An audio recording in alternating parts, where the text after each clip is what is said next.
Começando mais um episódio do Taxel Talks. Hoje temos o Thiago Almeida. Thiago é gerente de Tax Transformation da KPMG.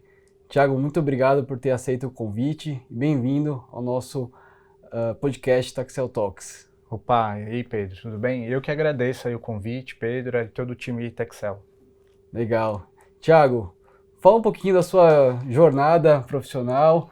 Hoje você está como gerente da KPMG, mas você é formado em administração, em direito. Fala um pouquinho aí da sua jornada, onde você já trabalhou e como você chegou na KPMG. Bom, vamos lá, pessoal. É uma trajetória um pouco longa, né? Como você já bem mencionou.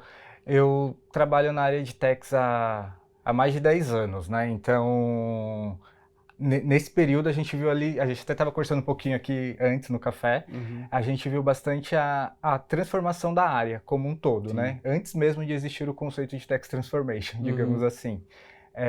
Então, minha formação inicial é em administração de empresas e logo o meu primeiro estágio já foi na área ainda muito chamada de fiscal, à época, né?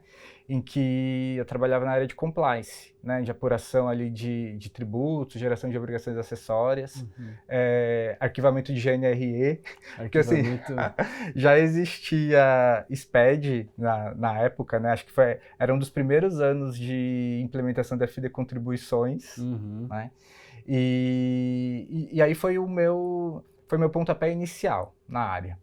E sempre na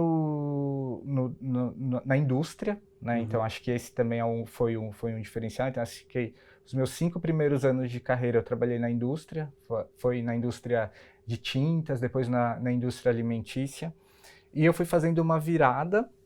Eu fui para o mundo de consultoria no meio desse período, com foco em implementação de sistemas. Né? E foi muito pegando um gancho de uma necessidade, né, do mercado. Eu acho até que muita gente aqui que está ouvindo vai se lembrar, né, quando a gente falava sobre a necessidade de, poxa, colocar tecnologia na área de tax, não necessariamente para aprimorar o processo, mas muitas vezes para conseguir fazer o básico. Sim, né? Porque era necessidade. Né? Por necessidade, exatamente. Acho que muito por uma demanda até impulsionada pelo projeto SPED mesmo e pelo governo, né, que muitas vezes as empresas precisavam tratar a informação. Eu acho que é legal a gente falar isso, de tratar a informação e tratar os dados, mas ainda não no momento para extrair e gerar valor, né? E sim para um momento de, poxa, manter o compliance e ainda posicionando o fiscal e o tax muito como uma área de back-office, né? Poxa, vamos cumprir as obrigações do governo. Mas parecia até que o departamento era uma repartição pública. Uma repartição pública, né? A gente trabalha para o governo. O sócio, né? O sócio da empresa. Exato. Né? A gente trabalha para o governo e não para a empresa, né? Então, nesse período, acho que tinha essa demanda crescente ali do mercado por profissionais que tivessem esse conhecimento híbrido, né? Poxa, a gente entende a gente tem o conhecimento técnico tributário e a gente precisa conseguir dialogar, por exemplo, com os profissionais de TI, com os analistas de dados para entender ali o que precisa ser modificado, né? Então eu fui fazendo essa transição, só que é interessante que, né, enquanto eu estava saindo do tributário de certa forma, indo para a área de tecnologia e gestão de projetos na minha vida profissional, eu estava iniciando a faculdade de Direito. Então foi assim, coisas um pouco, poxa, diferentes. Parecem antagônicas, não são? Não são, mas talvez naquela época poderia ter feito mais sentido eu ter feito uma segunda graduação em TI, por exemplo, em tecnologia, só que não era o meu objetivo, né? E o que eu entendia como a minha aptidão para aquilo. Então, e aí nesse momento eu ingressei na faculdade de Direito, não necessariamente já com o objetivo de trabalhar com tributário, né? Eu falava, poxa, acho que eu quero outra coisa, talvez outra especialização, seguir um outro ramo. E até pensei em concurso público no início da faculdade, acho que era muito o meu objetivo. Mas acho que em 1 ano e meio, 2 anos, eu já desmistifiquei isso. Falei, não é, eu acho que eu vou continuar no mundo corporativo. E com o decorrer do período, vou continuar focado em tributário, né? Daí, até que, dito isso, que eu fiz especialização em direito tributário ao término. Mas unindo o conhecimento com tecnologia, né? Com tecnologia, com inovação. Então, fui fazendo depois que saí da empresa de consultoria, fui para outro jurídico interno, né? Trabalhando no jurídico tributário. Trabalhei em empresas da nova economia também. E aí cheguei na KPMG, como gerente de Tax Transformation. Legal, e essa posição, hoje a gente vê muitas empresas que têm uma posição de gerência de Tax Transformation, um especialista em Tax Transformation, é algo novo, né? Tipo, alguns anos atrás não existia muito essa posição, mesmo nas Big Four, a gente não tinha, eu já trabalhei em Big Four e não me lembro na época de ter, né, cargos de Tax Transformation, né? Qual é o conceito de Tax Transformation? O pessoal fala muito de Tax Transformation, mas no seu ponto de vista, o que é Tax Transformation? É muito interessante essa sua pergunta, Pedro. E principalmente porque, assim, como você bem disse, né? Tax Transformation, ele se tornou uma prática, né? Um departamento, de certa forma, né? Na empresas de consultoria como a KPMG, por exemplo, mas nos nossos clientes, por exemplo, a gente observa muito que existem posições de Tax Transformation, equipes focadas nisso, né? Acho que muitas vezes quando a gente fala Tax Transformation, o que remete na cabeça das pessoas é tecnologia, né? E sim, é tecnologia, mas acho que é importante destacar que não é só tecnologia, né? Tecnologia é um dos pilares, né? Então acho que o Tax Transformation ele precisa ser, é uma área que ela precisa permear, né? Acho que ela precisa iniciar com posições específicas, profissionais específicos focados nesse tipo de atividade, porque precisa ter tração e precisa gerar valor e entrega para provar ali para os gestores, para os líderes que faz sentido investir nisso, né? Mas precisa ser uma coisa que o objetivo principal é que sejam conceitos orgânicos, né? E que vão permear ali toda a área e todos os profissionais da área tributária, né? Como um todo. Então, para a gente olhar, poxa, a gente vai olhar para Tax Transformation, a gente vai olhar para tecnologia, mas a gente vai olhar para processos, né?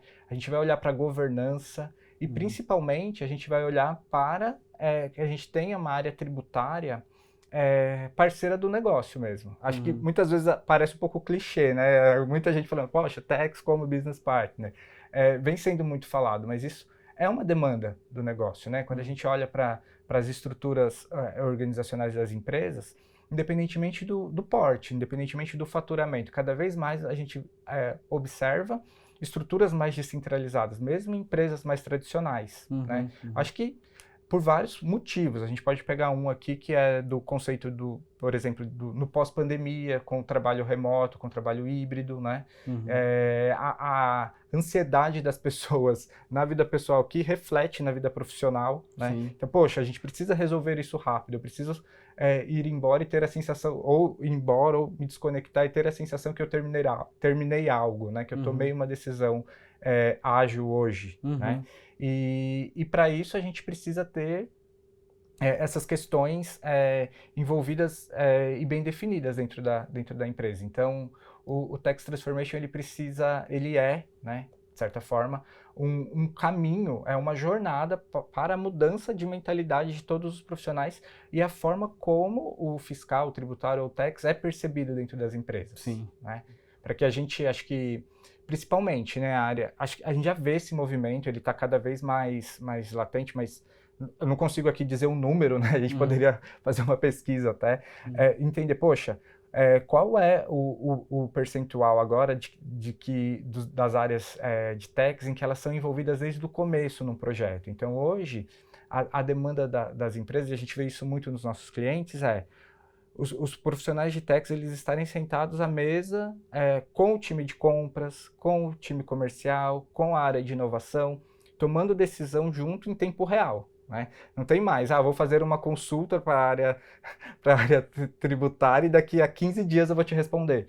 A empresa não vai esperar. Né? Se você quer me responder daqui 15 dias, se a sua resposta vai ser positiva ou negativa, eu já estruturei o negócio, já deu até errado, eu já estou pensando no próximo. E aí, né, como que você vai me ajudar? Então, acho que esse é o grande ponto da jornada. Legal, e você comentou, né, sobre a questão de mindset, né, do time. Até a gente sempre fala aqui na Taxel, né, que um dos pilares, talvez o principal, do Tax Transformation é a mudança de mindset do profissional da área de tax, né? Como você enxerga hoje, até aproveitando, falando de soft skills, hard skills, o profissional de tax, né, que de hoje, na verdade, do passado, de hoje e do futuro, né? O que você enxerga desse profissional? Como você acha que ele tem que se posicionar hoje, pensando em novas tecnologias, pensando em inteligência artificial? O que você tem para falar sobre isso? É um ponto super interessante, né? Porque acho que essa dinâmica, né, do negócio, que, né, a gente estava comentando aqui, ela demanda um outro tipo de visão dos profissionais. Então, sim, a gente precisa ter nosso conhecimento técnico e aprofundado em determinados temas, isso é importantíssimo. No entanto, a gente precisa ter uma visão ampla de tudo que está acontecendo. Não só, principalmente, do nosso negócio, né? Então, poxa, o profissional ele precisa ser bom em RPJ e CSLL, se esse for o cargo dele como especialista, né? E ele precisa ser bom nisso, no ramo em que ele atua. No entanto, ele precisa conhecer toda a estrutura da companhia, né? Então, e inclusive concorrentes, né? O que o meu concorrente está fazendo, o que eu estou fazendo, né? Quais são as políticas da empresa para eu assumir ou não assumir risco? Tem um ponto interessante nesse que você traz sobre uso de inteligência artificial, machine learning e tudo mais, que recentemente foi divulgado um estudo, né, sobre o futuro do trabalho pelo Fórum Econômico Mundial. E ali tem alguns dados que são super interessantes, assim, que a gente pode analisar para os próximos 5 anos, né? E um deles é justamente a extinção de algumas posições de trabalho e a criação de novas, né? Não é tão alarmante assim. Acho que fica ali em torno de, se a gente for em números reais, aproximadamente 2% de redução de posições de trabalho. No entanto, fala-se muito não sobre a criação de... existirá a criação de novas profissões, sim, mas não só, e sim a transformação, né? Das existentes. A transformação das profissões existentes. Então, se a gente pensar ali só, quais são de acordo com a pesquisa, né, as top 3 profissões ou skills que serão mais exigidas nos próximos anos, né? Você tem um palpite de qual seria? Imagina inteligência artificial, saber usar. Isso inteligência aí. Artificial, né? É isso mesmo. Inteligência artificial seria a primeira ranqueada, o segundo, machine learning, a terceira, sustentabilidade. Só que acho que é interessante a gente observar que não necessariamente é o especialista de inteligência artificial que vai estar lá na salinha dele, sim, só olhando inteligência artificial, né? Ou o especialista em machine learning, ou o especialista de sustentabilidade. Sim, o profissional que tem esse conhecimento e consegue aplicar isso no dia a dia. Então, quem vai aprender? Não sei se é o cientista de dados que vai aprender tributário ou o tributário que vai aprender Eu acho que o tributário aprender ciência de dados é mais fácil. Talvez faça mais sentido, né? Principalmente no contexto brasileiro. Sim. Só que é justamente isso, né? Então, muito vem se falando sobre requalificação, né? E qual que é o papel do governo e das empresas nesse cenário, né?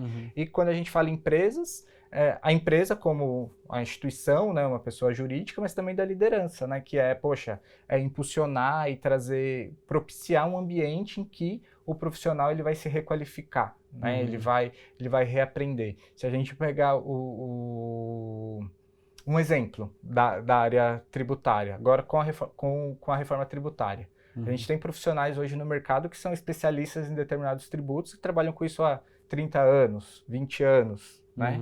Ou não necessariamente, trabalha há 5 anos, mas tem um conhecimento super aprofundado naquele tema e que com a transição ele vai precisar adquirir outro conhecimento, sim, né?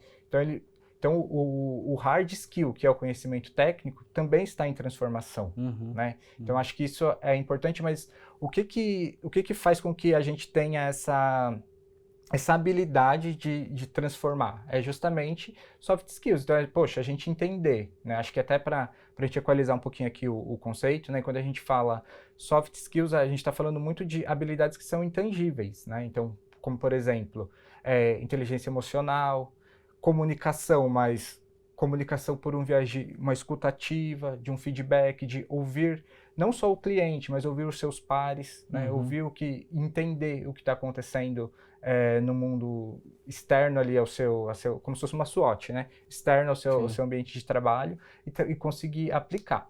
Quando a gente fala de hard skills, a gente está falando dos conhecimentos técnicos ali, que é muito mais presente, né, no nosso dia a dia, porque é o que a gente é ensinado, né? Sim. Então, assim, se a gente vai na faculdade, a gente é ensinado se for faculdade de Direito, a estar sempre certo, mas além disso, é ensinado a ser especialista em determinado tema, né? Então, legal. E agora, quando eu tenho que sair da minha zona de conforto, como vai ser? Né? Quando eu tenho ali uma diversidade no ambiente de trabalho, que isso é super interessante também, que é oxigenação de pensamentos. Então, muitas coisas não é o certo ou o errado, né? É a forma como é conduzido e o valor que você vai gerar daquilo. Né? Então, acho que esse é um ponto bem interessante também. Legal. E falando especificamente em inteligência artificial, né? O pessoal fala, né, que a inteligência artificial não vai substituir o profissional, seja qualquer um, profissional de techs, né? Mas o profissional de techs que não sabe usar a inteligência artificial vai ser substituído. O que você enxerga o futuro? Você acha que, de fato, a inteligência artificial ela tem o potencial de substituir alguém da área fiscal? Ou, de fato, vai ser um potencializador do trabalho? E como um profissional hoje, né, que trabalha na área fiscal pode usar isso em benefício próprio, né? Boa pergunta. Eu não entendo que vá substituir. Eu acho que não, acho que é um potencializador. E principalmente porque, né? Eu acho que a gente pode entender assim. A gente pegar um exemplo. É algo que está acontecendo. Então não adianta, por exemplo, a inteligência artificial vai me substituir. Não vai, porque são questões diferentes, né? Então, por exemplo, ela precisa ser retroalimentada. Então, por detrás disso, tem o ser humano ali que ainda está construindo o conhecimento e o conteúdo, né? Então, esse é um ponto. E acho que a gente pode até expandir um pouco o exemplo, né? Essa semana, na semana passada, foi publicado um artigo no Jota que fala sobre o uso de inteligência artificial nos tribunais brasileiros, né? E é muito interessante porque muitas vezes a gente pensa, poxa, tem até um termo, né, que é falar, o juiz roubou, né, tem um robô julgando o meu caso. E aí, né, nessa pesquisa que foi feita e divulgada nesse artigo, depois eu até recomendo a leitura, mostra exatamente como os tribunais brasileiros vêm utilizando a inteligência artificial. Né? Qual é o tipo de agrupamento? O robô, ele não está julgando os casos, ele está facilitando e viabilizando, ele está clusterizando, por exemplo, os recursos em determinado tema para que por palavras ou por outros critérios que são definidos, para que haja um julgamento em conjunto de casos semelhantes. Né? E o que isso vem gerando de produtividade? Né? E nesse momento, o que a gente precisa pensar? Poxa, agora eu não preciso mais ler todos os recursos e identificar manualmente todos os casos semelhantes. Eu posso cuidar de escrever a tese sobre isso. Me aprofundar na tese, no estudo, né, do voto ali que eu vou proferir sobre aquele conjunto de casos, né? Exatamente. Então, assim, eu não vejo como um ponto de substituição, e sim como um impulsionador. Então, por exemplo, a gente pode pensar em vários casos de uso aqui de inteligência artificial para a área fiscal ou para a área jurídica como um todo, né? Mas acho que a principal mensagem é um impulsionador, e o profissional ele precisa entender de inteligência artificial e usar a seu favor. Né? Então a gente vê ali diversos temas sendo discutidos com o uso, né, de inteligência artificial. Sim.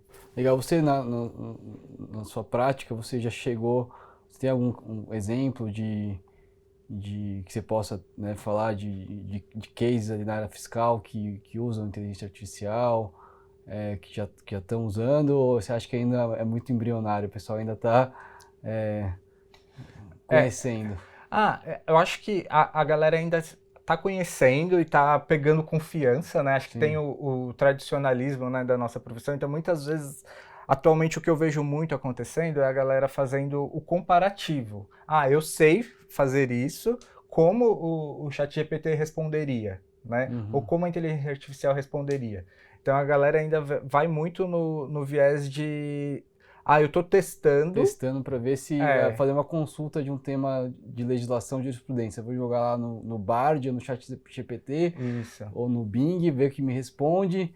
Daí eu não confio 100% ainda naquilo, mas eu vou sentindo, né? Sentindo. Exato. Mas acho que é importante isso também, porque é um tema bastante polêmico, né? Porque até que ponto a gente vai confiar Sim, totalmente, né? E até que ponto a gente vai... Porque tem uma questão que também é amplamente discutida, que é o pensamento crítico, né? sim. Então, muitas vezes, se a gente pega um texto, um artigo, uma resposta, por exemplo, que foi escrita pela inteligência artificial, a gente vê algumas pessoas já comentando, poxa, faltou emoção nesse texto, parece que foi o ChatGPT que escreveu, Sim. né? E como identificar isso? Acho que tem algumas coisas que a inteligência artificial ainda não substitui, e uma delas é o pensamento crítico e a identidade, né? Porque quando a gente escreve, a gente imprime um pouco da nossa trajetória sobre aquele assunto. Sim. Não que seja um artigo de opinião, é um artigo embasado, tem referências bibliográficas, isso é importante, né? Uhum. No entanto, tem ali toda uma bagagem, todo um histórico. Legal. Que a gente traz. Legal, Thiago. Obrigado, ótimo papo. Queria agradecer mais uma vez e fica à vontade também se você quiser fazer algum comentário final sobre algum assunto, mas já te agradeço aí pelo convite, pelo bate-papo. Imagina, eu que agradeço, foi ótimo, espero que todos tenham gostado aí Tá da joia. nossa conversa. Obrigado. Valeu, tchau, tchau.